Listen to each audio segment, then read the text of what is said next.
שלום לצופינו ולמאזינינו הנאמנים, שלום יעלה, שלום חיים. שלום חנן. אנחנו במפגש הרביעי בסדרת הפגישות לקראת הימים הנוראים של תשפ"ג. עסקנו באלול, עסקנו בראש שנה, עסקנו במעבר שבין השניים, והיום וגם במפגש הבא אנחנו ביום הכיפורים. ביום הכיפורים הייתי אומר אני חושב שזה נכון לגבי רוב החוגגים את יום הכיפורים. יש 3 נקודות שיא, כך נדמה לי. אחת מהן היא כל נדרי, השנייה היא ונתנה תוקף שבתפילת מוסף. אפשר אולי להקדים ולהוסיף את הזכרת נשמות, אבל היא לא ייחודית ליום הכיפורים וגם לא נוגעת לכל הציבור. והאחרונה היא כמובן תפילת נעילה, שעליה נדבר במפגש הבא. דיברנו על נתנה תוקף בפעם הקודמת והדגשנו את ההיבטים של הפיוט, הרגש אולי, ההיבטים הלא כל כך רציונליים שבסיפור הזה שם, מלאכים יחפזון, חילו רעדה יחפזון. אולי לא דיברנו מספיק על תולדות הפיוט, אבל היה ברור שכל הדיון שלנו היה בא מעולם שיותר רומנטי, רוחני, מאשר הלכתי פרופר. היום כשאנחנו עוסקים בכל נדרי, המגמה היא הפוכה בדיוק. נגיע לזה עוד מעט ונראה כל הדיון שאני אציג כאן לפחות, או כמעט כולו, הוא בעל אופי הלכתי קונקרטי, היסטורי הלכתי. ובכל זאת מעניין ששני הדברים, גם ונתנה תוקף, וגם כל נדרי, וגם נעילה, וגם התקיעות של ראש שנה, כל אחד בדרכו שלו, מביא אותנו את המתפלל, את החוגג, להתרגשות, ליזמים, כפי שאמרתי קודם, אחת מנקודות השיא של היום. מעניין מה קורה עם כל נדרי הזה, איך כל נדרי הטכני, שתכף נגיע אליו, הופך בכל זאת להיות כל כך מהותי ומרכזי ומרגש, ונכנס גם לפולקלור ולתודעה, גם מי שאינם יודעים על כל נדרי. אז את השאלה הזו נשאיר לסוף הקטע שאני עוסק בו כאן, וזה ישתלב ודאי עם הדברים שיעלה תשאיר, ושחיים מדבר עליהם בהמשך. אני רוצה להתחיל בהיבט, כפי שאמרתי קודם, הענייני של כל נדרי. אז קודם כל, מה זה כל נדרי בכלל? ובכן, כל נדרי אינו אלא הצהרה הלכתית, טכנית הייתי אומר, שעיקרה הוא הנדרים שאנחנו נודרים בטלים ומבוטלים. ואני מבקש מהצופים, מהמאזינים להבחין בכך שלא ציינתי זמן. לא שנדרנו ולא שאין דור, נידור. לא יהיו מבוטלים ולא היו מבוטלים. הנדרים שלנו מבוטלים. אני לא במקרה משאיר את שאלת הזמן פתוחה, כי היא נושא מרכזי שנגיע אליו בהמשך בדיון כולו. יחד עם זה, בטקסט, כפי שאנחנו רגילים לומר אותו, בכניסת יום הכיפורים, יש נוסח שמכיל את הזמנים, וכאן המקום לומר שיש בעצם יותר מאשר נוסח אחד. מי שבודק את הטקסטים לאורך הזמן, וגם במציאות הקיימת כיום, רואה שיש כמה ורסיות שבעיקרן הן שאלת הזמן. אני קורא מן הכתוב, וזה מופיע עכשיו, אני מקווה, מול הצופים, את הקטע של כל נדרי, כפי שמופיע בדרך כלל ברוב הנוסחים, ברוב הסידורים מחזורים. אני אקרא בארמית, אתרגם לפי הצורך, כל נדרי ועשרי ושבועי וחרמי וקונמי וכונסי וכינויי, כל הנדרים, וכאן יש שורה ארוכה של פרטים מהלכות נדרים מפורטות מאוד, נדר מסוג זה, מסוג אחר, אז כל הנדרים למיניהם ולסוגיהם, דאינדרנה או דינדרנה, ודאשתבענה, ודאחרימנה, ודאסרנה על נפשתנה, אשר נדרנו ונשבענו והחרמנו ואסרנו על נפשותנו, וכאן נכנס מוטיב הזמן, מיום כיפורים שעבר עד יום כיפורים זה, כלומר לאורך השנה הקודמת, במקרה שלנו תשפ"ב, אחורה, בדיוק. ומיום כיפורים זה עד יום כיפורים הבא, תשפ"ג עד יום הכיפורים פ"ד. זאת אומרת שאני מבטל מה שאני עתיד אולי. כן, בדיוק. יש פה שני הדברים. מה שאולי, אפילו ודאי נדרתי, ומה שאולי, או שוב ודאי, אני עתיד לנדור את שניהם. עד יום כיפורים הבא לנו טובה, בכל הון התחרתנה בהון, בכולם אני מתחרט בהם, כל הון יהן שרן, שוויקין, שביטין, בטלים ומבוטלים, כולם יהיו מותרים, עזובים, שוויקין, כלומר שעזבנו אותם, מושבתים, בטלים ומבוטלים, לה שרירן ולה קיימן, כלומר לא שרירים ולא קיימים, ביטוי שאנחנו מוצאים אותו בכמה היבטים הלכתיים אחרים, כתובות למשל, נדרנה לא נדרי, הנדרים שלנו אינם נדרים, ואסרנה לא אסרי, ושבועתנה לא שבועות. אני מקווה שזה ברור. אז כפי שאמרתי כאן, ההצהרה הזו הלכתית בלבד, אין פה שום רגש, שום רומן, שום תנ"ך, שום פיוט, שום שירה טכנית. כנראה כך נהגו בימי קדם מי שנהג להתיר נדרים לא רק ביום הכיפורים. זה נראה עוד מעט. אבל מה שבולט כאן עוד עכשיו הוא הניגוד בין מה שאמרתי בפתיח הדברים, כלומר שאין הגדרת זמן. כל הנדרים שעליי בטלים ומבוטלים, בלי אחורה קדימה. פה יש לנו שני הזמנים, וברור שהנוסח הזה הוא נוסח לא תקין. אבל ננסה לראות עכשיו מהו הנוסח הבכל זאת תקין ומה קרה לו עם הזמן. אז זה דברים כלליים. שאלה נוספת, או דבר נוסף שצריך להעיר עליו, הוא מתי בעצם יש להתיר נדרים. האם זה צריך לעשות סמוך לנדר שנדרתי ושאני רוצה להפר אותו עכשיו, או סמוך לנדר, אני אומר היום שאם בראש חודש אדר הבא אלינו טובה אני אדור, אז למחרתו ביום ב' באדר אני אתחרט מהנדר של אתמול. מה שאנחנו עושים כאן הוא לקחת את ההצהרה הכוללת הזו, להציב אותה בנקודת זמן מסוימת במשך השנה, במקרה זה בפתח יום הכיפורים, ולהפעיל אותה על כל השנה או קדימה או אחורה או שניהם. משהו כאן לא כל כך מוגדר מבחינה הלכתית, ושוב אני מדגיש, אני עוסק בדברים כרגע רק מהבחינה הלכתית טכנית. עוד נוסיף שיש נוהגים להתיר נדרים גם בערב ראש שנה, בבוקר. עכשיו ננסה לראות מאין כל זה בא. אז יש לנו כאן מקור בתלמוד הבבלי, מסכת נדרים, דף כ"ג עמוד ב', אני קורא מן הכתוב, הרוצה שלא יתקיימו נדריו, יעמוד בראש השנה ויאמר, כל נדר שאני עתיד לדור יהיה בטל. אז שימו לב, א', ראש השנה, ליום הכיפורים לכאורה, ב', שאני עתיד לדור. זה לשון הגמרא, לא עבר. וזה בלי לפרט כל כינוסי וכינומי, נדר, כל נדר, מכל הטיפוסים, מכל הסוגים כולם. התלמוד עושה את זה הרבה יותר קצר, מה שכל נדרי מוכר לנו. הוא השאיר כאן את הבמה לחזנים ולפולקלור ולמוזיקה המיוחדת של כל נדרי. התלמוד מאוד פרקטי בעניין הזה. אז באשר לראש שנה, ראש שנה לכאורה זה היום הראשון בחודש תשרי, ראש שנה. אבל כבר בתנ"ך יש אי בהירות בעניין הזה, הביטוי ראש השנה מופיע פעם אחת בלבד בכל המקרא כולו בספר יחזקאל, ולפי העניין שם, כתוב שם בראש השנה בעשור לחודש. יחזקאל פרק מ'. אז לכאורה לפחות אפשר לומר שהיום ראש שנה הוא בעצם יום כיפורים, עשור לחודש. אפשר לפרש את זה אחרת, בראש השנה, כלומר בתחילת השנה, נגיד בחודש הראשון, הסיפור של יחזקאל אירע בעשור לחודש. אז ראש שנה, אם כך, הוא לא לגמרי מוגדר. שאלת ראש שנה ביום הכיפורים וספר יחזקאל היא מעניינת, היא גם נוגעת לפסח, אבל לא נרחיב על זה כאן. מכל מקום, מתוך התלמוד, אם מפרש ראש שנה כפשוטו, אז 1 בתשרי, לא יום לפני ולא יום הכיפורים, אלא ביום 1 בתשרי.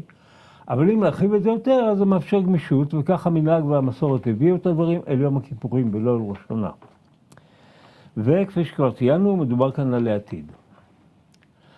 עכשיו, לפני שנחזור לשאלת הזמן, אני מבקש להדגיש שהנדרים, בכלל נדרים, זה נושא שמופיע בתורה כמה פעמים, לא הרבה, אבל הוא קיים, וכבר במקרא נראה, בתורה ויותר מזה בקהלת, שבעצם נדרים זה דבר לא רצוי. עדיף שאדם לא ידור, או בלשונה של קהלת, טוב, אשר לא תדור, משתדור ולא תשלם. אם מדובר על תשלום במובן הממוני, כלומר אדם נדר נדר קורבן או צדקה או מה, ושכח, או פתאום אין לו כסף, פתאום לא בא לו, פתאום אומר איזה אידיוט הייתי, אל תעשה את זה ואל תסתבך. עדיף לא לדור מאשר לדור ולא לשלם. התורה מדברת על זה בנוסח קצת אחר, לא תאחר לשלמו, לא כך לא תשלם ולא תאחר. אבל המגמה הכללית היא, עדיף שלא תעסק בזה. ובכל זאת יש פרשה ארוכה, פרשת נדרים, פרשת מטות שבתורה, וגם זה נזכר בעוד כמה מקומות, יש דבר כזה. בתלמוד יש מסכת נדרים, כלולה בסדר נשים אגב, ומה לנדרים ולנשים, מפני שהתרת נדרים נעשית בידי הבעל, או בידי האב או הבעל, על גופה, על אישיותה של האישה, וזה נושא שלא ניכנס אליו כאן, ככה זה, כך זו ההלכה זאת אומרת. אז אם כן, יש מסכת נדרים, משנה ותלמוד, אבל מעניין שבישיבות בבל, במאה השמינית, תשיעית, ככל שאנחנו יודעים, ואולי אפילו קודם, נהגו לא ללמוד מסכת נדרים. לא, אבל ודאי לא לעשות אותה בראש המקום, וגם היום היא לא עומדת בראש סדר היום של לומדי התלמוד. לומדים אותה, אבל לא יותר מדי. גם הפרשנות עליה לקויה, אין פירוש רש"י אמיתי, יש פירוש קצת שונה מהרגיל, נניח לפרטים האלה. למה לא רצו ללמוד מסכת נדרים? מהסיבה שהזכרתי זה עתה. טוב אשר לא תדור, משתדור ותיכשל. ומאחר שמסכת נדרים עוסקת בהרחבה בהתרת נדרים, בדרך להיחלץ מנדר שנתקעת בו ואתה רוצה לצאת ממנו, אז מוטב שלא ללמוד את זה, אל תדור ואל תתיר ואל תיכנס לזה. עכשיו רגע. ואם נדרת השנייה, אל תדע בכלל שיש דרך להתיר. תלך לחכמים כי יתירו לך אולי, אבל אל תתעסק בזה, זה לא נושא אזרחי, נקרא לזה כך. כן, מה אתה אומר, חיים? כנראה שהצורך לנדור הוא צורך נפשי, והספרות שלנו מצד אחד מכירה בצורך הזה, ומצד שני היא מבינה שזה צורך שמוטב היה לוותר עליו. זאת אומרת, ונדמה לי שכאן, לכן אולי היום כיפור הוא רגע דרמטי בתחום. כן, ממש כך, זה ממש כך, זה מצד אחד צורך נפשי, מצד שני מוטב שלו, ומצד שלישי, או בהמשך, מי שסוחב על הנדר שלו לא קוים, הוא במצב לא טוב. צריך לשחרר אותו. זה לא טוב, כן. אסור שזה יקרה. כן. אגב, במקרא אנחנו רואים את יעקב נודר, אנחנו רואים את משה, או בעצם בני ישראל נודרים באחת המלחמות שם, בספר במדבר, ואולי הקטסטרופה הגדולה של נדר זה בת יפתח. כן. שם אנחנו רואים מה קרה. אגב, התלמוד מספר לנו, וזה גם מופיע במדרשים, שהיה אפשר להתיר את נדר בת יפתח. רק הוא לא הלך לתלמיד חכם. מי היה יכול לעשות את זה? כן, תלמיד החכם שבדור. מי זה? בדור ההוא לפי המסור של רז"ל, פנחס. עכשיו, מה קרה? פנחס ויפתח, כל אחד מהם יש לו חלק בסיפור הזה. זה הסתבך וזה יכול להתיר. אבל כל אחד מהם שומר על כבודו. אומר פנחס, אני, נקרא לזה רב לצורך העניין הזה, או אם תרצה, רב אלוף, אני מפקד הצבא, רב, פנחס הוא רב. אני החכם הגדול, הטמבל הזה נדר, שיבוא אליי. אומר יפתח, אני רב אלוף יפתח, אני הקצין הבכיר, אני כמעט ראש ממשלה. אני אלך לרב ההוא, שהוא יבוא אליי. בין כך ובין כך, עבדה אותה נערה, עבדה אותה עלובה, אומרת הגמרא, והגמרא אפילו מספרת איך שניהם נענשו, אבל זה דרשות מפסוקים שנניח להם עכשיו. שניהם נענשו בדמיה של הנערה. זה מאוד מעניין, אני מאוד נרגש על הדברים שאתה אומר, כי אחת מחוויות הנעורים המוקדמות שלי, הייתה דרשה של הרב שבדרון בזיכרון משה בליל שבת, ושם הוא אמר, יפתוך יגוון הגרויסר תלמיד חוכם, או ברזנית כבן תירה. הוא היה תלמיד חכם גדול, אבל הוא לא היה בן תורה. ובן תורה מבין שאתה לא נכנס למה שלמדנים יכולים לשחרר. כן, ולא רק זה, שבן תורה מוכל על כבודו, והולך אל הקצין או לראש הממשלה, למרות שאני כבוד הרב. כן. נכון? נכון. ובאופן יותר כללי, זה מה שקורה כשאנשים מתבצרים במדעותיהם, ושומרים כביכול על כבודם. כן. כביכול. כשמול זה עומד חייו של אדם, במקרה זה בת יפתח. טוב, הסיפור מסובך מאוד גם של עצמו, למה התכוון יפתח, שהוא אמר, היוצא מדלתי ביתי, מה הוא חושב שיקרה שם? מה, פרה תצא? פרה במקרה הטוב. הגמרא אומרת, חס ושלום היה יוצא כלב או חזיר. אבל אנחנו יודעים הרי שהיו גם אפשרויות אחרות, כפי שאומנם קרה, יצא אדם. ומי האדם הזה? טוב, לא ניכנס כל זה. בכל אופן, נכנסו, אבל לא נמשיך בכל זה. בכל אופן, לענייננו, המגמה הכללית היא שלא לדור, ואת זה אנחנו רואים בכמה קטעים שנציג עכשיו. אמרתי, אני חוזר פעם שלישית, היום אנחנו בנושאים כמעט טכניים לגמרי, עד לקראת סוף הפסקה שאני מנהל כאן. אז אני קורא עכשיו מתוך דברי שני גאונים.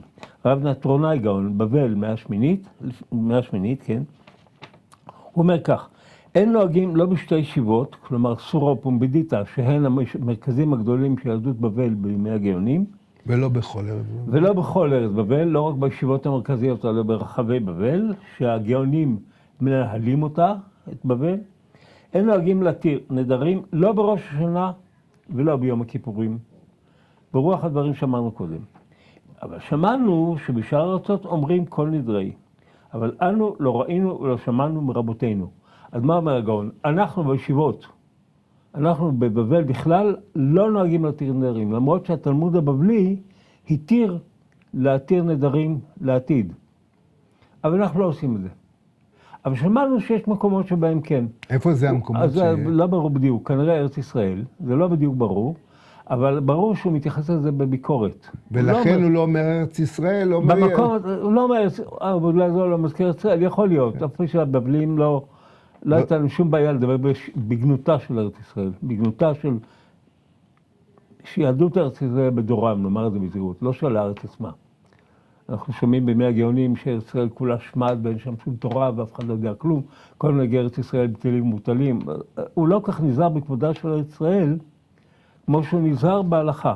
יש מקומות שיש שם בארץ ישראל. אצלנו, במקום התורה, מקום שאנחנו הגאונים מובילים, אין דבר כזה.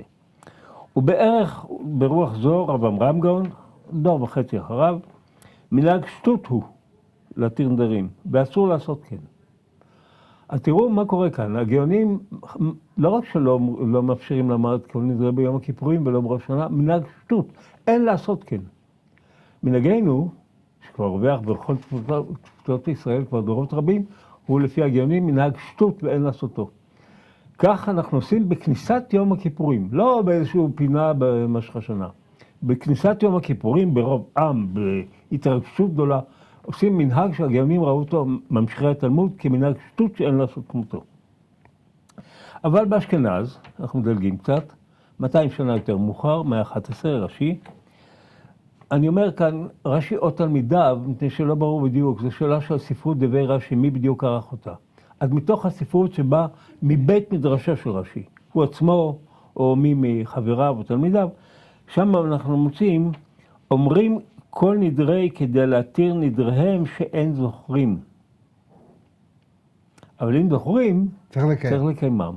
כלומר, אתה לא יכול, אנחנו כבר כן אומרים כל נדרי, בסדר, התקדמנו, או נסוגונו. אומרים כל נדרי. אבל מה? רק נדרים שאני לא זוכר שנדרתי, אותם אני מתיר בראש השנה או ביום הכיפורים. נדר שאני זוכר, אין להתיר אותו. אז תראו את ההבדל, את המהלך שהולך כאן עם פרשת הנדרים. המקרא מתיר אותו ולא אוהב אותו. התלמוד מאפשר לדור, להתיר נדרים לעתיד. הגאונים לא רוצים לשמוע על כל זה. באשכנז, קצת יותר מאוחר, כן אפשר, אבל רק נדרים שאתה לא יודע עליהם. זאת התגמשות. כן, וזה גם תנודות כאלה, זו תנועה גלית של פרשת הנדרים. וקצת יותר מאוחר, בפרובנס במאה ה-13, כותב רבי מנחם המאירי, בעל בית הבחירה, 13-14. ואחרי שגאוני העולם הסתפקו בעניינות האלו, כי לא הבאתי, גם הוא לא מביא כאן, אבל יש עוד שורה ארוכה של מקורות שדנים בשאלה הזו לכאן ושם. מה אנו מחיינו, זה לא לקח מתפילת נעילה את המשפט הזה, להכניס עצמנו במחלוקת. ואנו אין לנו אלא להניח מקום לשלום ולברוח מן הספקות. ומפני זה נהגנו שלא לומר נוסח כל נדרי כלל, שלא לזלזל בנדרים. אז כאן התקדמנו 200 שנה, ירדנו בצפון צרפת לפרובנס, וזה אחד מגדולי פרובנס, שהוא אחד מגדולי הראשונים בכלל, המאירי, ותראו מה הוא אומר לנו, כאן ראינו עכשיו. אני לא נכנס לזה, אני יודע שיש אומרים כך ויש אומרים כך, אני לא אכניס את ראשי מי אני, מנחם המאירי, מפרפיניאן, שהתווכח עם הגאונים או עם רש"י או מישהו כזה. מוטב לא להתעסק בזה. אבל מעבר לכל זה, מוטב להתעסק בזה, מפני שאחרת זה יביא לזלזול בנדרים. אם אנשים ידעו שאומרים כל נדרי ופתרנו את הנדר, אז אני יודע, מה אכפת לי, זה לא לגעת. המאירי חוזר כאן למנהג שהזכרתי קודם בישיבות בבל, לא ללמוד מסכת נדרים ולא להתעסק בנושא הזה. אבל רב עמרם גאון... זה מטיל צל כבד על האירוע עצמו, אתה יודע, פתאום אתה רואה גדולי עולם שלנו, כן. והם די מסויגים מכל ההתרגשות האדירה שלהם. נכון, ממש כך. והם חלוקים, הם נזהרים, הם אתה מרגישים שזה... עושה דמיסטיפיקציה של הערב כמעט. כן, נכון, בדיוק, של הערב. כן, זה של אני הערב, רוצה לומר כן, בעוד כן. כמה דקות. בדיוק ככה, מה קרה פה לאורך הדורות, איך זה השתנה לחלוטין בדורנו. אבל אני רוצה לקרוא עוד קטע אחד מעניין של רב עמרם גאון. עכשיו חזרנו שוב אחורה לבבל, על רב עמרם שהזכרנו קודם, שאמר לא נודרים וכולי, ותכף נתיר את הבעיה שאני עומד לפתוח עכשיו. בסדר רב עמרם גאון, אפשר לומר, הסידור אולי הקדום ביותר שהגיע לידינו, במאה התשיעית לספירה, בבל, כל נדרים ואיסורים ושבועות וחרמיות וקיומים וכולי, שנדרנו ואסרנו, אני מדלג קצת עכשיו, מיום כיפורים שעבר עד יום כיפורים הזה הבא עלינו, בכולם חזרנו ובאנו לפני אבינו שבשמיים. אם נדר כנדר, אם שבועה נשבענו כשבועיים, כי בקיצור, נוסח כל נדרי דומה לשלנו. מאוד דומה, כן. אבל שימו לב, אני חוזר על המשפט שצריך לשים לב אליו, על כל מה שנדר מיום הכיפורים שעבר עד יום הכיפורים זה הבא עלינו טובה. זאת אומרת, אי אפשר לעשות את זה. רק אחורה. כן. אז מה קורה פה עם רב עמרם? מצד אחד הוא אמר לא להתעסק בזה בכלל. ראינו את זה קודם, בקטע שקראתי, אני אקרא אותו שוב. כן, כן, מנהג שטוטו ואסור לעשות כן. וכאן הוא מתיר, או אפילו מציע להתיר, אבל בניגוד לגמרא, כי מה הגמרא אמרה?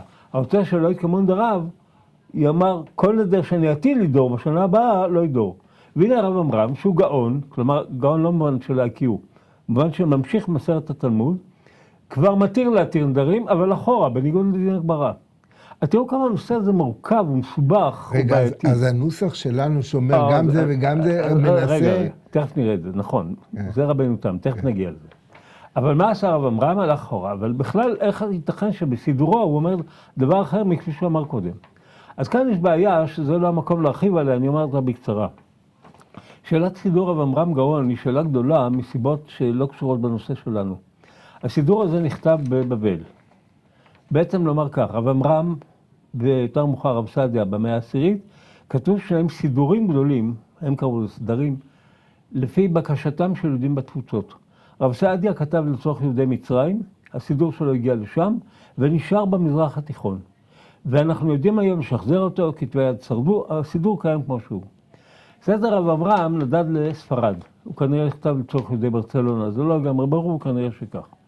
מברצלונה עבר לצרפת ולאשכנז, צפונה. ושם קרה לו מה שקרה להרבה ספרים צרפתיים, ספרים שהגיעו לצרפת ולאשכנז. הדבר שעליו מתריע רבנו תם, מקום אחר לגמרי, כמה וכמה פעמים, ושהוא נרמז גם בדברי רש"י. אשכנזים, להבדיל מהספרדים, כשהגיע לידם ספר שהם לא ידעו מה לעשות בו, תקנו אותו, תקנו ברכאות. כתוב משהו כן, ואני לא מבין זה, שמו לא. כתבו משהו שהיה והם לא מבינים, שמו יהיה.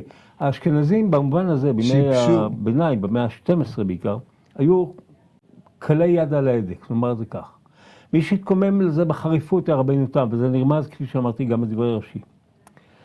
ולכן גם סדר רב עמרם גאון כנראה שנפל לידיהם של האשכנזים עבר תהליך דומה, ואנשים שינו אותו לפי צורכיהם.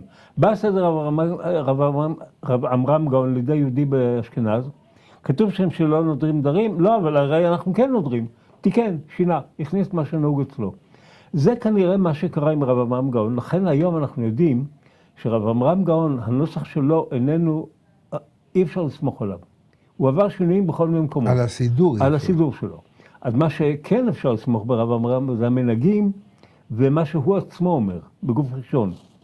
אבל כשזה מגיע לטקסטים, צריך להיזהר ממנו, קשה לשחזר את נוסח בבל דרכו, פה עדיף רב סעדיה שנשאר במזרח התיכון, בידי יהודי המזרח שהיו בעניין זה הרבה יותר חיים.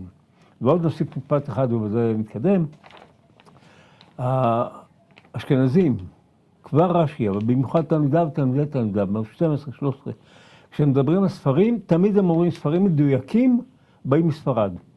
בתוספות זה קורה כמה פעמים. יש פה ספר כתוב כך אחרת, מוטב ללכת לספר ספרדי. שם הטקסט נשאר, אף אחד לא העז לתקן או לקלקל אותו בחזקת היד.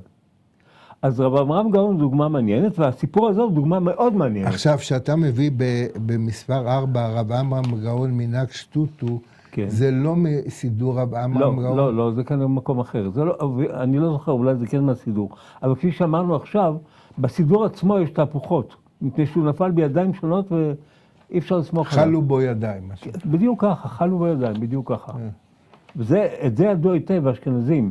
לכן הם העדיפו תמיד ספרים ספרדיים, כן. טוב, עכשיו בואו נקרא את הקטע הבא, והוא מעניין, מפני שפה אנחנו רואים מהפך חדש. רבי יוסף קרא, שאני קורא מדבריו עכשיו, היה תלמיד חבר של רש"י, ובעיקר של נכדי רש"י, של רשב"ם.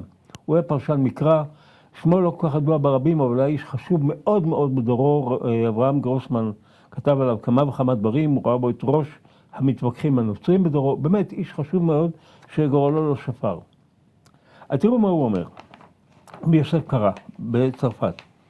אבל אני, לפי כת שכלי, השכל הקטן שלי, נראה בעיניי, אתם רואים את הענווה, וזה לא ענווה מלאכותית, הוא באמת ראה את עצמו כך. נראה בעיניי כאשר נהיג הרב רבי מאיר מן רמרוג, שזה, טוב, תכף נראה מזה, וכאשר נהגו בניו רבנו שמואל ורבנו יעקב. על מי מדובר? רבנו מאיר זה הוא חתנו של רש"י, חתנו לוקח ביתו. וזה שמואל ורבי יעקב, הם רשב"ם ורבנו תם. רבנו שמואל ורבנו יעקב הם רשב"ם, שמואל בן מאיר, ויעקב בן מאיר שהיה מכונה רבנו תם, שהוא בדורו היה גדול יהודי צרפת ואשכנז, והוא באמת היה איש החזק והדרמטי והדרסטי בדורו, והוא עשה באמת כמה וכמה שנים מהפכות, וזה אחד מהם. וכן עשה רבי יצחק, השאלה מי זה, זה כנראה אחד האחים גם הוא, אבל נניח לשאלה מי זה רבי יצחק. מה הם נהגו לומר? מיום כיפורים זה עד יום כיפורים הבא עלינו לטובה. אז מה עשו בעלי התוספות האלה, רבנו תם ורשב"ם ואחריהם? חזרו והתירו את הנדר וחזרו לנוסח הגמרא. הרוצה שעמדו נדריו יעמוד להתיר כל נדרים שאני עתיד לנדור. ומה קרה בסוף?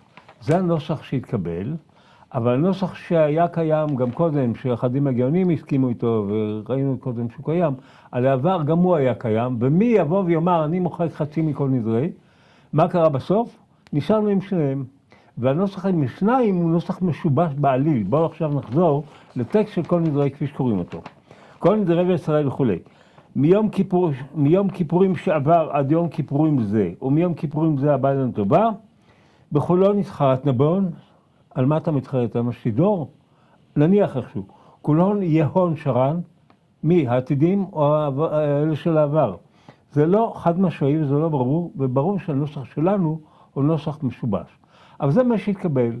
ועכשיו בדורות הבאים, וכאן אנחנו באים להיבט בכל זאת יותר נקרא לו פולקלורי, או לא יודע איך לקרוא לזה בדיוק, כל נדרי קיבל איזו משמעות מיוחדת, וזה חיים אתה תציג עוד מעט, ואני מניח שזה גם יעלה, לא יודע מה יעלה תשאיר לנו היום, אבל נראה.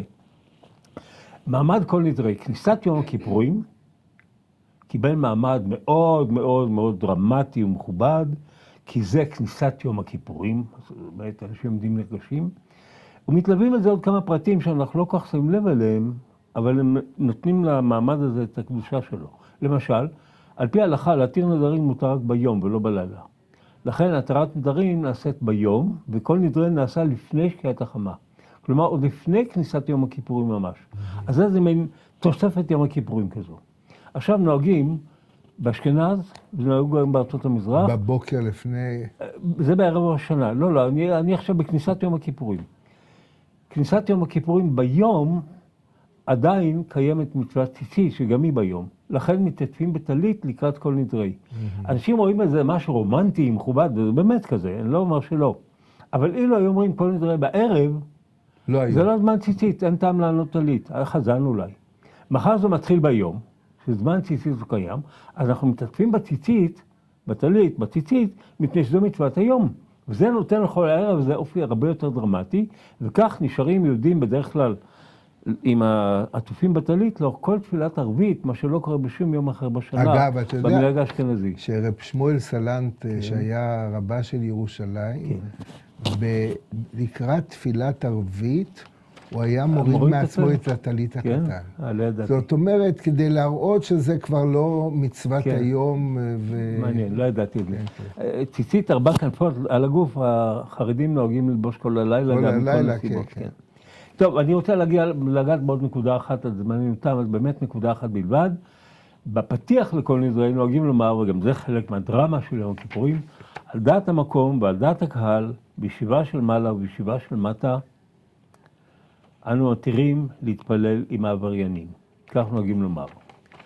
יש טוענים שזה בא מימי האינקוויזיציה בספרד, שבה הנוסעים נהגו להצטרף למתפללים, אבל זה לא נכון. הטקסט הזה מופיע הרבה יותר מוקדם, מקורו באשכנז, ומקורו כנראה באניסות אשכנזית שקדמה לזו הספרדית.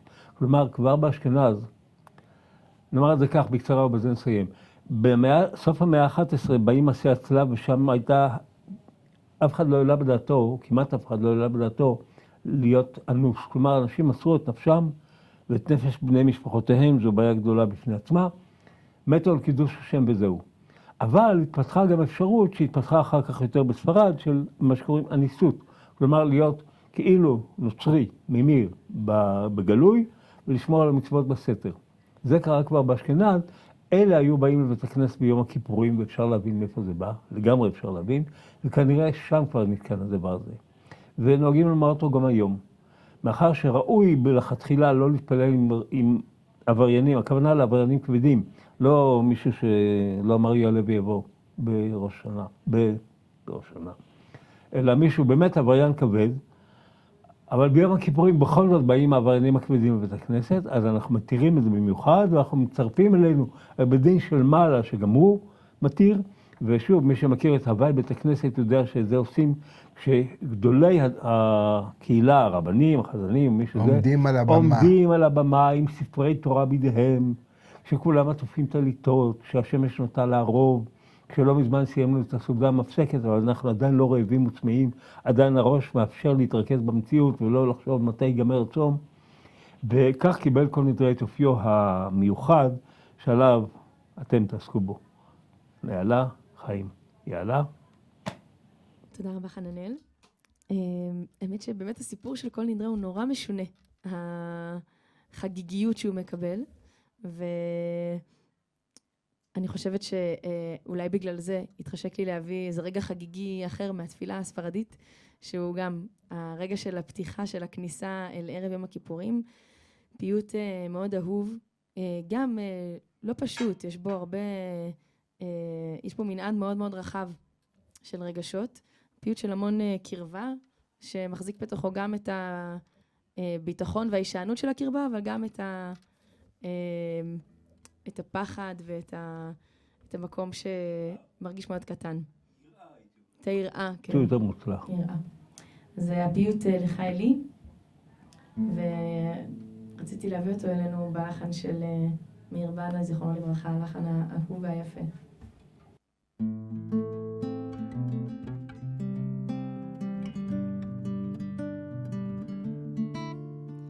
לך אלי תשוקתי,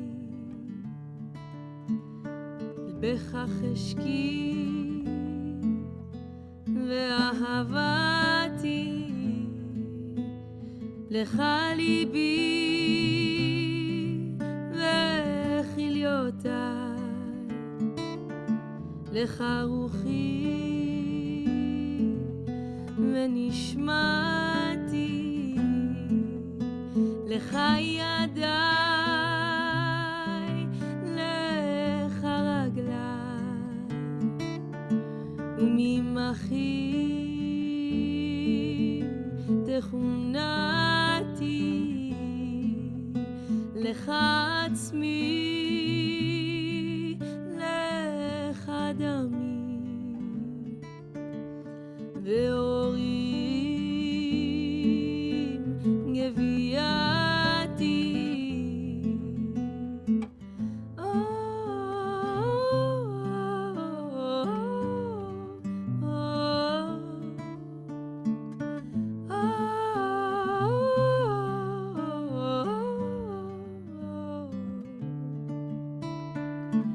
לך עיניי ורעיוניי, בצורתי ותבניתי, לך רוחי, לך כוחי, ומבטחי ותקוותי.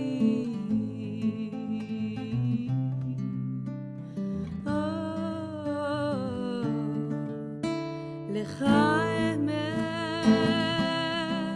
ולא אדמה, עדתאי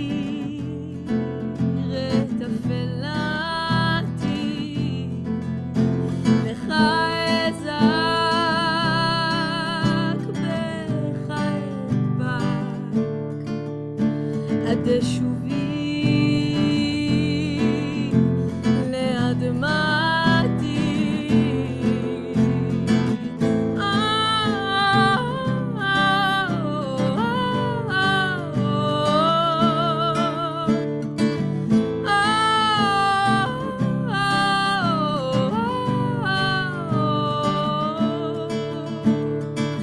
לך מלכות, לך גאות, חטאות תהילתי, לך עזרה בצרה, היה עזרי בצרתי.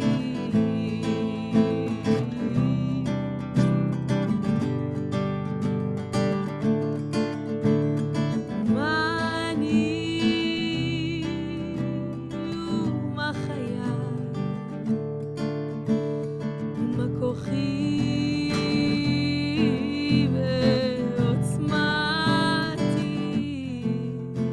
כקש נידף מאוד נהדר,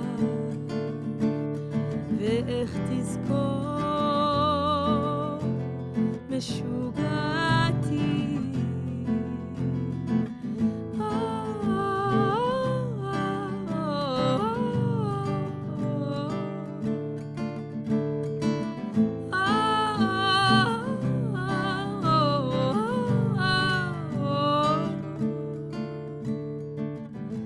ואורגנוז לפניך, יהי סטרי וסוכתי, ותחת צל כנפך תנענע את מחיצתי.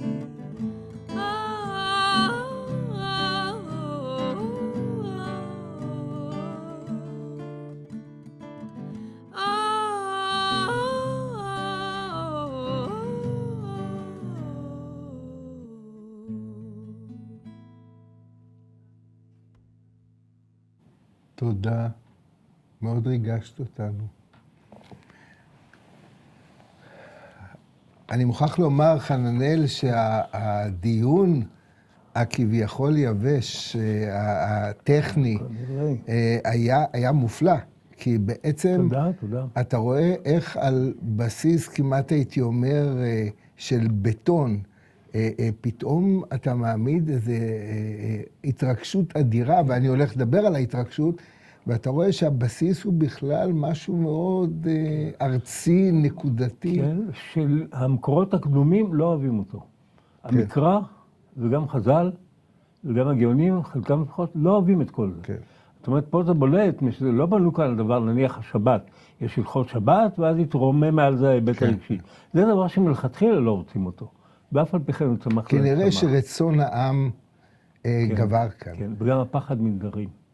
הפחד מאדם נודר ולא יודע מה יהיה עם זה. זה תלוי עליו, הוא לא יכול להיפטר מזה. כן, זה אולי תחושת החופש שיום כיפור מעניק. אולי השחרור. השחרור, כן. אז הוא משתחרר מחטא וצריך להשתחרר גם מהנדרים.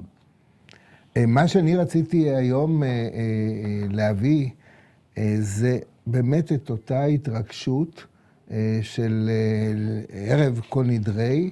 אנחנו רואים את זה עד היום, בית הכנסת בבת אחת מתמלא, ומיד אחרי כל נדרי, כשמגיעות התפילות הנפלאות, כולם איכשהו פה ושם אנשים חומקים החוצה.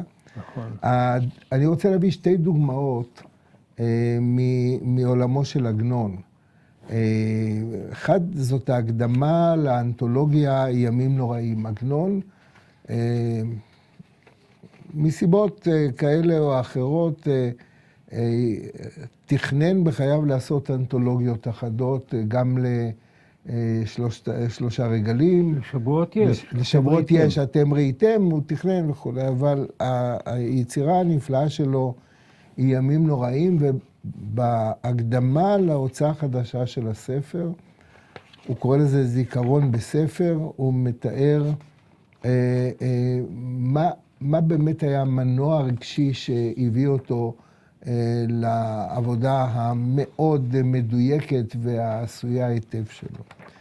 הוא אומר כך, השמיים היו טהורים, והארץ הייתה שקטה, וכל הרחובות נקיים, ורוח חדשה הייתה מרפרפת בחללו של עולם. זה תיאור של העיירה היהודית, כן, בוצ'אץ'. ואני תינוק כבן 4 הייתי, ומלובש הייתי בגדי מועד. ואיש אחד מקרוביי הוליכני אצל אבי ואצל זקני לבית התפילה. ובית התפילה היה מלא עטופי טליתות, ועטרות כסף בראשיהם. אתה דיברת על ההתעטפות בטלית, כי זה מעוד יום. כן. הביטוי הזה שלוקח כאן לקוח מעולמם של הצדיקים בעולם הבא. שהם עטרותיהם בראשיהם, כן. ובגדיהם בגדי לבן, המנהג ללבוש קיטל. כן, אז זה ביטוי של כהן גדול ביום הכיפורים. הוא לובש בגדי לבן. ובידיהם ספרים. ונרות הרבה תקועים בתיבות ארוכות של חול. הנרות הם גם נרות הנשמה, אבל גם לא היה חשמל באותו זמן, ופתאום בית הכנסת מואר הרבה יותר חזק מאשר בימים רגילים. ואור מופלא, עם ריח טוב יוצא מן הנרות. כאן אנחנו רואים שעגנון, כשהוא מתאר מציאות, פעמים רבות הוא טורח לתאר את הריח. והריח של הדונג, הרי מדובר כאן על נרות שעשויים מדונג, וכשהדונג נמס יש ריח של ריח דבשי, ואי זקן עומד מוטה לפני התיבה, וטליתו יורדת עד למטה מליבו, וקולות ערבים ומתוקים יוצאים מטליתו. זה הקסם של ה... ואני עומד בחלון בית התפילה מרעיד ומשתומם על הקולות הערבים ועל עטרות הכסף ועל האור המופלא ועל ריח הדבש היוצא מן הנרות, נרות השעבה. ודומה היה לי שהארץ שהלכתי עליה והרחובות שעברתי בהם וכל העולם כולו אינם אלא פרוזדור לבית זה. הנה העולם הזה הוא פרוזדור והוא כאילו כבר במעין עולם הבא. תחושה הזו. עדיין לא הייתי יודע להגות במושגים מיוניים, ואת המושג הדרת קודש לא הכרתי. בן 4. בן 4, כן. זאת החוויה, הייתי אומר, תראה איך שהכל נדרי היבש הזה שדיברנו עליו, איך הוא משחרר. חוויה מכוננת. כן. אבל אין ספק בליבי שבאותה שעה הרגשתי בקדושת המקום ובקדושת היום, ובקדושת האנשים העומדים בבית השם בתפילה ובניגונים. כאן יש 3 קדושות שהן משולבות יחד.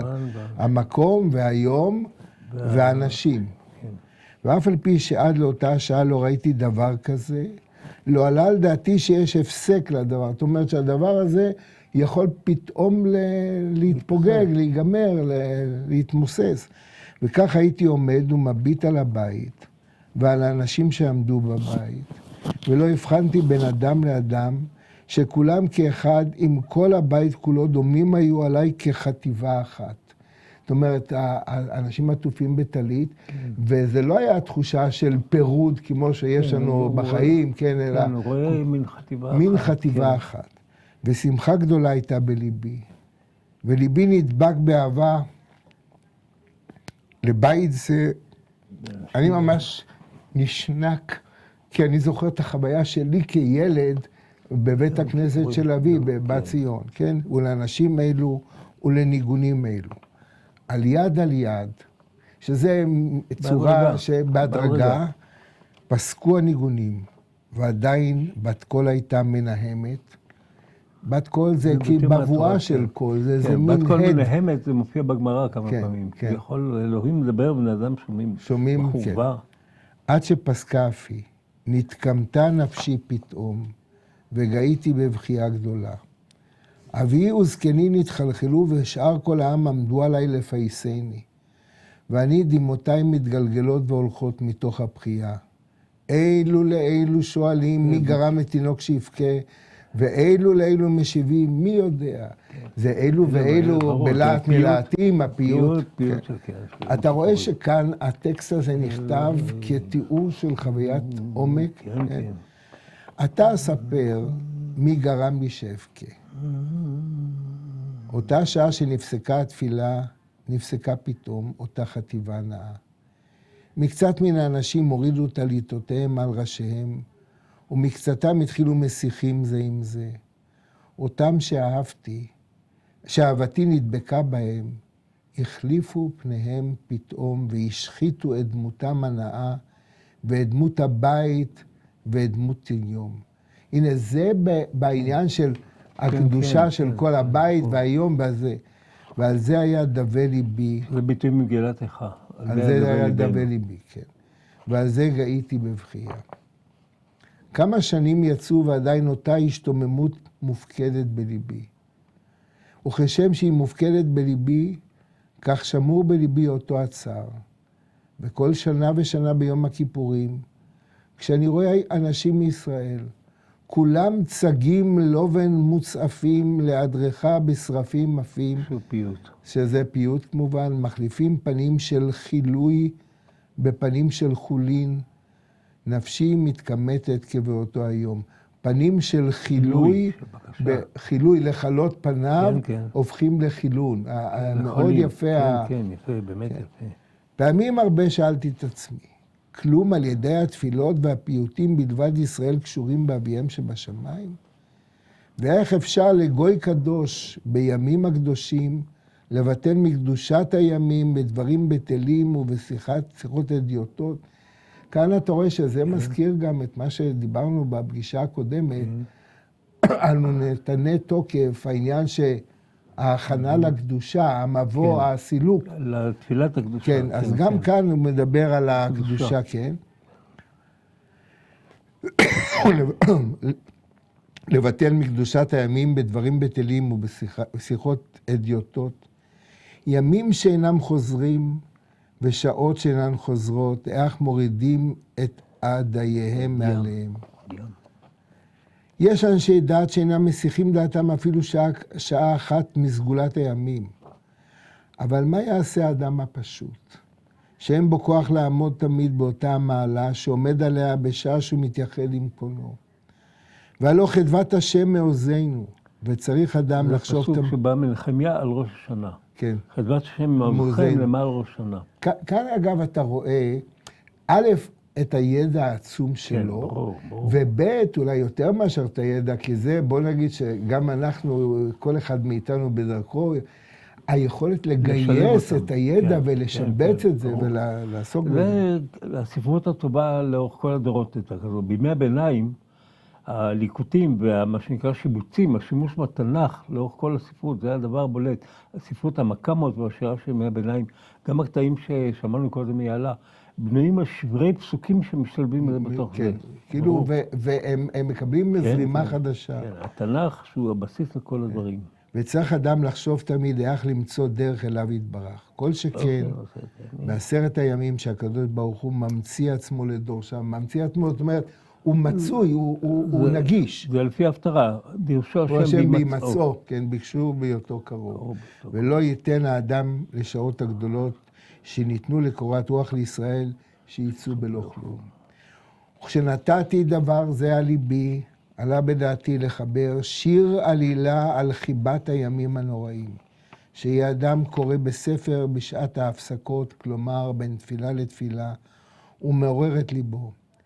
אלא מי אני שאבוא אחר התפילות ואחר הפיוטים שנתחברו על ידי קדושי עליון, אדירי האומה, ומי זה יבקש דבר בספר כתוב על ידי איש כמוני.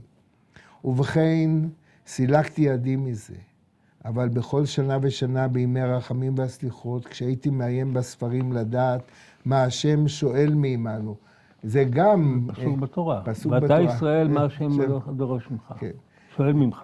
הייתי קורץ בציפורן כל דבר טוב ויפה. זאת אומרת, הייתי מעתיק. מסמל, לא, אני חושב שהוא מסמל. כן, אני חושב שהכוונה היא סימון בצד התפילה. יכול להיות, כן, כן. עושים סימן כזה בציפורן, לא כותבים אבל מסמנים. מסמנים. עד שלבסוף נתעוררתי להעתיק, כן, אתה צודק, זה נכון. ואז הוא מתעורר להעתיק לי את הדברים ולחבר אותם לספר אחד, לימי הרחמים והסליחות לראש השנה וליום הכיפורים, ולימים שבינתיים, זאת אומרת, לעשרת ימי תשובה. הוא מעולל שם השם, שצירף מחשבה למעשה ויצא החיבור הזה ספר חדש. אגב, ויצא החיבור הזה, זה מזכיר... העגל, אבל בהיפוך, כן, בהיפוך, כן. ספר חדש מלא ישן, מדברי התורה הכתובה מהמסורה. מעין ספר ביניים לקרות בו בין הפרקים. ולא הוספתי משלי, אלא כאומן שנותנים לו משי לעשות מלבוש, והוא מוסיף חוטים משלו. כן, שזה מוטיב המלבוש אצל עגנון. כן, וגם ביטוי הזה, לא הוספתי משלי, אלא כמו מציפור בים. כמו, זה בליב. ביטוי תנאים, זה בא מרבי אליעזר. כן, שהוא אמר שהוא לא למד מרבותיו. כן, והוא לא הוסיף כמו טיפה בים, כן. אני חושב שהטקסט הזה הוא טקסט מרגש. יפה מאוד. והוא מעביר, הייתי אומר, את העילה. עכשיו... אני לא בטוח שעגנון באמת זלזל בעצמו כל כך, כפי שהוא מדבר על עצמו. טוב, זה סוג של ענווה. כן, זה סוג של ענווה קצת טוב. אבל תראה, בסדר, אין טענות. אגב, עגנון מסופר שהוא אמר שהוא מתהווה כל חייו, שספר אחד שלו לפחות ייכנס לבית הכנסת. זה הימים נוראים. וכנראה שימים נוראים הוא הספר שבו, אני יכול להגיד לך ששנים רבות אתה רואה בבתי הכנסת, אנשים נכנסים, כן. בדידי העובדה. ואתה כל פעם מגלה בו דברים שלא עמדת עליהם בעבר. הדוגמה השנייה שאני רוצה להביא מעגנון, גם היא בעיניי נפלאה, היא מאצ"ל חמדת. כן. אצ"ל חמדת זאת יצירה שלאה גולדברג, היצירה הכיסה אותה מאוד, אבל כי כל הסיפור הוא על תיאורי אכילה אדירה בערב יום כיפור, כי לפי מצוות היום. אתה מבין את זה? אני אף פעם לא הבנתי מה זה. עכשיו, לא חשוב. אולי תסביר, אני לא בטוח שהצופים שלנו יודעים על מה מדובר. מה קורה שם לאורך ערב יום הכיפורים? מה קורה בשעת כניסת היום? אז בערב יום הכיפורים, לפי המסורת והמקובל, אנשים מרבים באכילה, וכל מי שאוכל בערב יום הכיפורים, כאילו מעלה עליו, כאילו הוא צם באותו יום. 9 ועשירי. כן. ואגב, היו מנהגים שצמו יומיים. כן, כן. בגמרא כבר מופיע בימי הגאונים כאלה. כן. ואצל אחד הגיבורים של עגנון יש שם סיפור. כן, כן. בימי הביניים היו כמה חכמים בצרפת דווקא, באשכנז שכך נהגו. וכאן הוא מתאר את הפרסראי, וזה רבלה, זה יצירה של זלילה וזה, ואתה אומר, ערב יום כיפור, מה יקרה כאן? והסיפור מותח אותי הוא מתח כקורא, ואני אומר, הרי זה לא עגנון. זה מין אריה בעל גוף, זה מין פנדרי גיבור, מה קרה כאן? והוא קורא לו חמדת, שזה השם של עגנון עצמו, שהוא לקח לעצמו. אבל זה חזן ידוע, כבר שמענו. ואז מתחולל, הדרמה זה בסוף. כן, ברור, המהפך של כניסת יום הכיפורים. אני חושב שהמהפך הזה, אני רוצה לקרוא אותו, יש לי עוד קצת זמן. בכל זאת אני חייב לומר לך שלא הבנתי מעולם, למה הופך את ערב יום הכיפורים ליום שכולו, זה ממש זלילה ושביעה, לא סתם אוכל. פה אוכל דגים, שם אוכל בשר, כאן מביאים לו כאלה ואחרים, עובר מבית לבית. מבית לבית, כן. טוב. דרך הילוכו, חמדת, כן, החזן נכנס לבית המרחץ לטבול קודם כניסת יום כיפור. הנה הרגע שמסתיימת האכילה והוא הולך לבית המרחץ לטבול. בית המרחץ היה מלא. זה בא וזה הולך, זה פושט את בגדיו וזה יורד וטובל וזה עולה ומסתפק. אגב, כמו הכהן הגדול. כן. והכל ממהרים ורצים דחופים ומבועלים. זאת אומרת, מצד אחד זה עוד פעם איזה מין ווג'רס כזה, ואין אדם רואה את חברו מחמד בעילות. פשט חמדת את בגדיו וירד בטבל, ובכניסתו אמר, כמו הכהן הגדול שנכנס, כן? ריח של 1,000 יהודים בלא עין הרע. זאת אומרת, זה העליבות, שוב, הריח הוא כשותף, כן? משעליו ולבש את בגדיו, נטל את כליו ורץ לבית הכנסת. קודם זה היה דרך הילוכו, והנה עכשיו הוא רץ. הפסיקו אדם בדרך וברכו, נענה לו חמדת ראשו בלא אמירה ובלא דיבור. ניכר היה שנעתק לעולם אחר. והנה זה הטמפו, נקודת המעבר, נקודת הזה. בית הכנסת נתמלא עד שלא נשתייר בו מקום פנוי, ועדיין מתמלא והולך. השחת פרוס על הרצפה, ונרות גדולים ועבים דלקו על כל שולחן. הנה זה התיאורים שהוא תיאר אותם קודם. אולי תסביר למה השחת פרוץ על הרצפה. כי אנשים יחפים. כן, אבל לא, זה צריכים לכרוע. ביום הכיפורים יש 4 פעמים קוראים משתחווים. אסור לכרוע על האבן. אסור שהמצח ייגע באבן. לכן היו שמים שחת, עשבים, בגדים. גם כיום נוהגים כך. לשים נייר או מפית או משהו אחר. אבל אצלנו יש נוהגים לשים את זה מתחת לברכיים, כי הם חושבים ש... לא, כן, זה ברור שזה המרצות ידועה. הכל בנוי על פסוק בתורה, ואבן משכית לא תיתנו בארצכם להשתחוות עליה. זה משכית. אז זה איסור תורה, או לפחות פרשנות, שאסור להשתחוות על אבן או על משטח מוצק. לכן באו העשבים האלה והבגדים.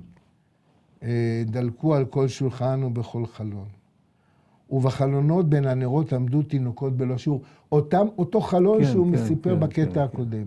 ואף העזרה הייתה מלאה מאותם שכל השנה מתפללים בשאר בתי כנסיות, או אינם מתפללים כלל.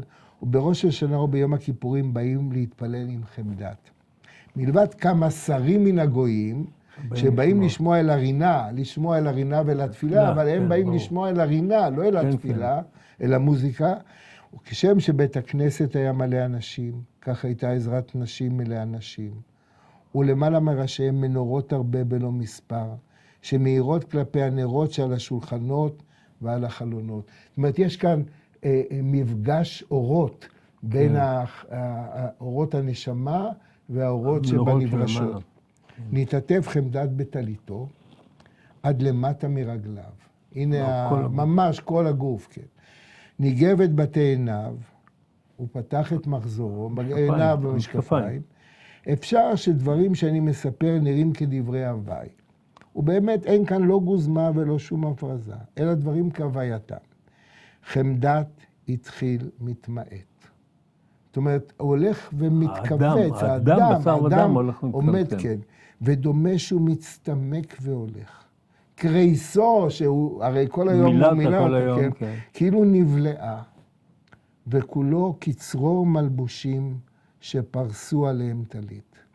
כך עמד ולא זז, עד שנרתע פתאום ממקומו, והתחיל זוחל בפישוט ידיים עד לתיבה. התיבה זה שהוא להתפלל. כן, והכל עושים לו מקום, ובוכים ואומרים, יהי רצון שתקובל תפילתך ברחמים. והוא עונה אמן ואומר מתוך תשובה שלמה. כי תשובה שלמה נדרשת, כן? זה הרי, כן? וכיוון שהגיע אצל התיבה, תפס אותה בשתי ידיו וצעק, אוי! כאילו היא אש אוכלת. הנה אנחנו רואים את השינוי, ואימת פתאום נפלה על הציבור, וכל הציבור עמד ורטט.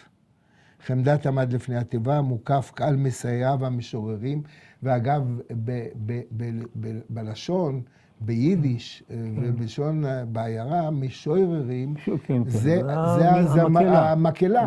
כן, אצלנו המשורר הפך להיות למשורר... כן, המשורר זה המזמר, כך גם בתנ"ך אגב, בדברי הימים. אבל לא השגיח בהם, כאילו הוא יחידי עם יחידו של עולם. זה הייחוד, העניין הזה שאתה לא משתף, כן, הייחוד, שמע ישראל השם אלוהינו השם אחד. כך עמד כמה שעמד בלא אמירה ובלא דיבור. ברכיו בלבד רעדו. כגיבור שלובש גבורה, וברכיו אינן עומדות עמו. אחז את התיבה וחבט ראשו עליה, נזדעזעו החלונות ונתלקחו הנרות. ומסוף בית הכנסת עד סופו, מסוף העולם ועד סופו, כן, נשמעה הנחה שהגיעה עד לעזרה, ומן העזרה לרחוב, ומן הרחוב חזרה ובא לבית הכנסת. תינוקות עמדו ובחרו, ועמהם אנשים בנשים. הגביע חמדת את ראשו, כשעיניו עצומות ודחוקות לתוכן. כאילו, הוא מסתכל, המבט הוא פנימה. המבט, כן, משמש אילך ואילך, ובתי עיניו משוטטות. המשקפיים מתמלאות בעיניו. עמד הגבאי ופתח את הארון, כי המנהג של... הוא עוד לא התחיל התפילה בכלל. כן, כבר אמרנו קודם. הוציא כמה ספרים, כמו שתיארת, ונתנם לזקני בית הכנסת, זה ראשי הקהל. נטלו הזקנים את ספריהם, ובאו ועמדו מימינו ומשמאלו של החזן. סילק חמדת את בתי עיניו והנחן על התיבה, שלשל טליתו על פניו עד למטה מליבו, זאת אומרת ממש עד כן, החרגן, כמו כהן בבית הכהנים. וקולו התחיל משתלשל ויוצא מתוך המסתרים. כל פעם בניגון נאה מן הראשון, כי את תפילת כל נדרי, אנחנו אומרים 3 פעמים. התחלה בשקט ואחר כך בקול יותר גדול, כן? אותה שעה ירדתי לסוף דעתו של אבא שרגיל לומר, מי ששמע כל נדרי של חמדת, יודע מה זה כל נדרי.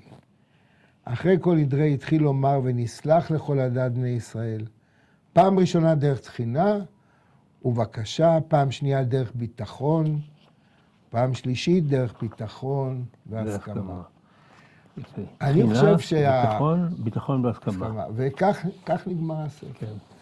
הסיפור, אני חושב שהיכולת של עגנון, שהוא לא מעט פעמים ציניקן, והוא אירוני, וגרוטסקי אפילו, והוא מה שנקרא גליציאנר, יש רגעים שהוא מזכך את החוויה הדתית ומעמיד אותה... אבל זה במיוחד ביום הכיפורים. זה מופיע, אתה רואה את זה למשל באורח נטל אלון. יום הכיפורים הוא המפתח לכל הסיפור שלנו. וגם בביוגרפיות שלו, במקומות שהוא מתאר, וגם בעיר ומלואה, בכמה מקומות, יום הכיפורים... יש בסיפורי ספר המעשים. כן, ספר המעשים, כן, כמובן. גם בקורות בתינו, עד כמה שאני זוכר, יש שם כמה אנשים שמגיעים לשיאם ביום הכיפורים. זאת החוויה, אני חושב שזה הרגע המזוכח אצל עגנון, הרגע שבו האדם צג כמלאכים, הוא כאילו מתעלה למדרגה שלו. הוא אומר באיזה מקום, אני לא זוכר את המקור, שאחרי התפילה הוא היה הולך עם אביו, הם עמדו על גשר הנהר, סטריפה. כן. ונשמו את המים שעולים מתוך הנהר הזורם. זה גם מקל על הצום, וגם נותן את ההרגשה של ההתעלות, של המים. ואז שם יש רגע החילול הנורא באורח נטל אלון, שהצעירים אחרי המלחמה הולכים ומעשנים שם. כן, ודניאל בך לא רוצה לבוא לתפילה כל היום, רק בנעילה הוא נשבר בסוף הוא בא. אז אנחנו על נעילה עוד נדבר במפגש הבא. אני, ב5 דקות האחרונות שעומדות לרשותי, אני רוצה לקרוא את אחד השירים המוקדמים של יהודה עמיחי, מבמרחק 2 תקוות, וזה על פי הפיוט, והיא תהילתך. יוסי בן יוסי. זה פייטן קדם עוד לינאי. אלה שקדמו לשניים. הקדם הוא המוקדם ביותר שאנחנו מכירים בין הפייטנים. מתוך פיוט לימים הנוראים, כך מקדים עמיחי וכותב. שעמיחי ילדותו ובנעוריו הלך עם אביו לבית הכנסת. בשתיקתי הגדולה ובצעקתי הקטנה אני חורש כלאיים. הייתי במים והייתי באש. הייתי בירושלים וברומא, אולי אהיה במכה, אך הפעם אלוהים מתחבא, ואדם צועק אייכה, והיא תהילתך. כאן הוא כותב פיוט חדש. זה מאוד, כן, ידוע. במים ובאש זה כמובן... כן. אלוהים שוכב על גבו מתחת לתבל. תמיד עסוק בתיקון. תמיד משהו מתקלקל. רציתי לראותו כולו, אך אני רואה רק את סוליות נעליו ואני בוכה, והיא תהילתו. כאן חוויית הילדות, עמיחי למד בבית ספר מעלה, ובבניין שמיט, ולמטה היה מוסך גסטנר, מוסך לתיקון מכוניות. ומהחלון, שאני ראיתי את זה, אלוהים שוכב על גבו מתחת לתבל, והוא עסוק בתיקון. אלה מתקני מכוניות, ואלוהים מתקן את העולם. עכשיו, הרי התיקון זאת חוויה שאנחנו צריכים לעשות. אנחנו צריכים לתקן דרכים. אבל כאן אלוהים, הוא אומר, והיא תהילתו. אפילו העצים הלכו לבחור להם מלך. זה כמובן משל יותם. 1000 פעמים התחלתי את חיי מכאן ואילך. זה עם הכל נדרי, הרי זה להתחיל את חיי מכאן ואילך. בקצה הרחוב עומד אחד ומונה. את זה ואת זה ואת זה ואת זה, והיא תהילתך. זה אדם מונה, אתה רואה, הוא סופר ומונה, כן, כמו הכהן הגדול ביום הכיפורים. אולי כמו פסל עתיק שאין בו זרועות. גם חיינו יפים יותר, בלי מעשים וגבורות. פרקי ממני את שריון גופייתי המציבה, נלחמתי בכל האבירים. עד החשמל קבע, והיא תהילתי. יש שם והיא תהילתך, והיא תהילתו, וכו'. וכאן מגיעה שורה שהיא באמת הבית שמשלב את הכל יחד. תנוח דעתך. דעתך רצה עימי בכל הדרך. ועכשיו היא עייפה, ואין בה עוד ערך. אני רואה אותך מוציאה דבר מן המקרר, מוארת מתוכו באור שמעולם אחר. והיא תהילתי, והיא תהילתו, והיא תהילתך.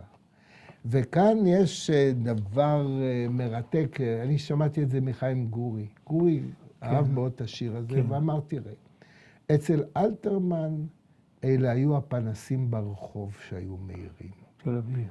ואצלי, אמר גורי, אצלי זה העשן של המדורה, הלהבות של המדורה, של הפלמח. כן.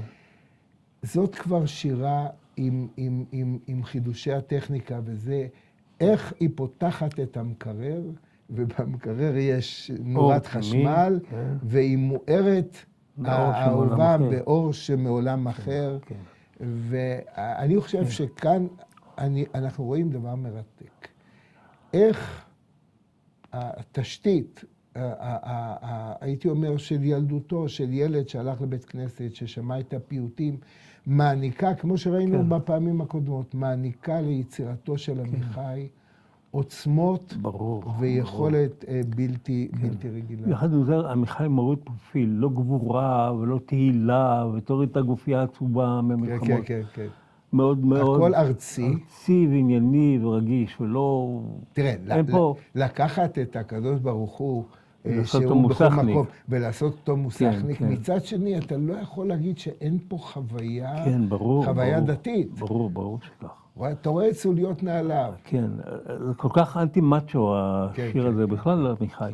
אני רוצה להגיד לך, בעניין האור שהזכרת קודם, אולי לזה התכוונת. אצל עמיחי האור בא מתוך המקרר, אצל גורי הוא בא מתוך המדורה. אצל אלתרמן שהזכרת, הוא בא מתוך הרחובות של תל אביב. אלתרמן הרי הוא כולו תל אביב. כן. והרחובות והגגות והשקיעה של תל אביב, שם בין הדוודים על הגג, כל מיני דברים כאלה. כל אחד עם מוטיב האור שלו. האור של תל אביב, האור של המדורה, האור של האור של אוהלי הפלמח, והאור של החיים היומיומיים. אז זהו, אנחנו עכשיו לסיום נשמע את יהלה, בפיוט הוא הכי מרגש אותי. אז אנחנו ממשיכים עם הארציות, באמת עם דימויים כל כך יפים של חומר, ואיך חומר ויוצר יכולים באמת לקבל כל כך הרבה סוגים שונים של, אם דיברנו קודם על המוסכניק, אז עכשיו אנחנו נפגוש עוד כל מיני בעלי מקצוע. ואני חושבת שמה שנורא יפה, שיש בו מצד אחד כל הזמן את הדואליות של, זה יכול להיות כך וזה יכול להיות אחרת. ושיש איזה מקום שגם בסוף חותם עם תקווה, אם כן אנחנו בידך, ולברית הבית, ומסתמכים על הברית הזאת. אנחנו יודעים שיש ברית, אבל אנחנו נמצאים עדיין בבין לבין. כל הזמן יודעים שאין לנו באמת את הוודאות לדעת איך נהיה חומר, איזה סוג של חומר נהיה ביד היוצר. הנה כזכוכית ביד המזגר, ברצותו אותו ממוגג, כן אנחנו בידך, מעביר זדון ושוגג.